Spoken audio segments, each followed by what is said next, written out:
Hi mga beshies! Tara na, mag-grocery na tayo ngayon kasi wala na tayong stock sa bahay. So unahin natin dito sa poultry counter. Ito, bibili tayo ng chicken kasi may sale sila.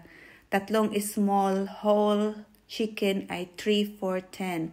So kung dyan sa Pilipinas ay tag 200 ang isang buong manok na maliit.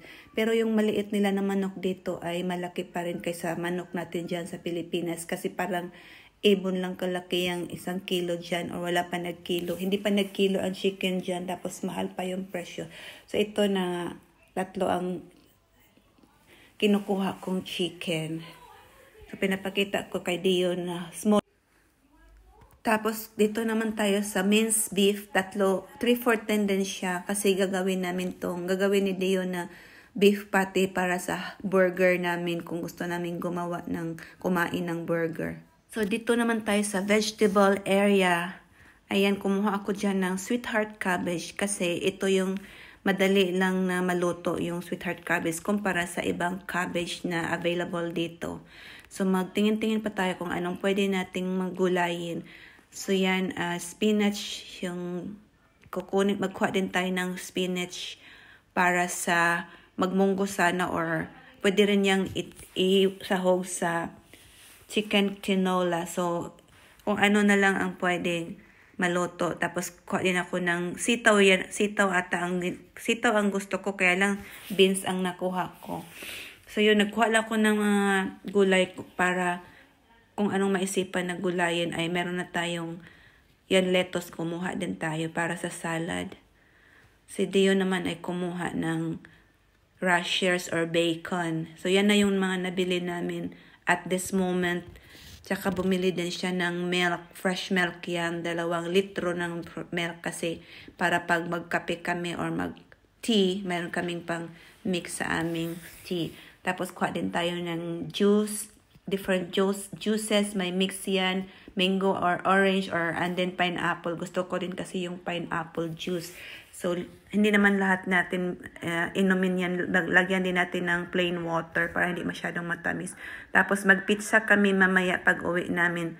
So, ito na lang pizza ang kainin namin mamaya. Para naman, light meal lang kasi kami pag evening ang ginakain namin. Tapos partneran natin ng coleslaw kasi yung pizza pag may coleslaw masarap kainin. So yan ang paborito kong coleslaw. Yan ipa-partner namin sa pizza mamaya. Yan na yung dinner namin mamaya. Yan marami na kaming nabili tapos chips din or wedges para anytime gusto ko naming magluto ng wedges ay meron na nakastack sa aming freezer.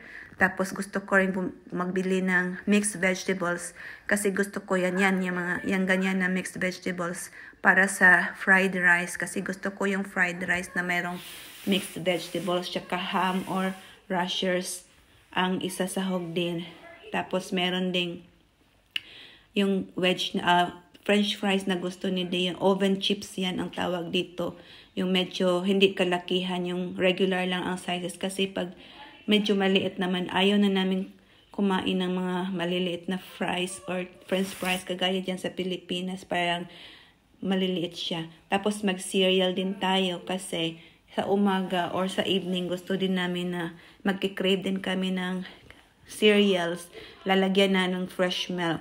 Tapos ang egg dito ay, ito yung eggs. Gusto kasi namin ng egg, mahilig kaming kumakain ng egg. O parang pareho lang naman tayong lahat ata kasi yun lang ang mabibilis na lulutuin sa umaga. Tapos yan, 3 trays, 18 pieces yan na na egg. Tapos yan, bili tayo ng tissue, toilet paper para naman sa ating pag mag-ihi tayo, ay pampahid tayo sa ating alam nyo na. Tapos table tissue. Tapos bili din kami ng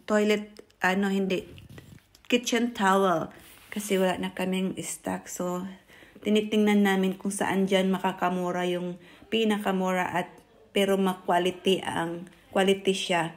So yun ang binibili namin palagi. Kaya yun, natatagalan akong kumuha or pumili finally may napili na ako. So yun ang aming nabili. Imbes na pandalawahan lang, konti lang bilhin, marami na. Tapos bili din tayo ng sabong panglaba kasi importante yan, maglaba naman talaga tayo. Pag di tayo maglaba ay mangangamoy tayo sa ating mga damit. Kaya yan ang aming kasi yan ang sale ngayon. So yan ang kinukuha namin, tig-dalawa na. Si Dion ang taglaba sa amin, sa clothes namin. Hindi ko na alam kung saan ilalagay, puno na yung trolley namin. Ang plano sana namin kunti lang ang aming bilhin. Pero yun ang nabili namin. Tapos hindi mawawala ang ating mga sa pambabae na kailangan natin sa araw-araw natin. Kailangan talaga yan.